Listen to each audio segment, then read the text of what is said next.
মহান আল্লাহ বলেন, ওয়া ইন কুনতুম ফি রাইবিন মিম্মা নাযালনা আলা আবদিনা ফাতু বিসূরাতিন মিন মিসলি ওয়াদউ শুহাদাআকুম মিন দুনিল্লাহি ইন কুনতুম সাদিকিন।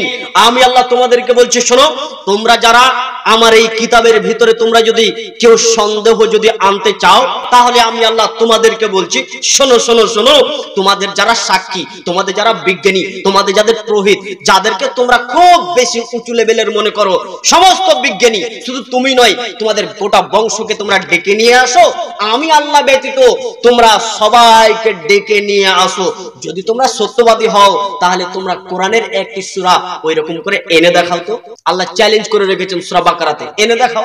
আল্লাহ বলছেন, নিজেই তিনি বলছেন, ফা ইল্লাম তাফআলু ওয়া লান তাফআলু ফাত্তাকুন নার আল্লাতী ওয়াকুদুহা আন-নাস ওয়াল হিজারা উইদ্দাত লিল কাফিরিন। শুনে রাখো, আমি আল্লাহ বলছি, তোমরা সেটা আনতে পারবে না, তোমরা কোনোদিন আনতে পারবে না।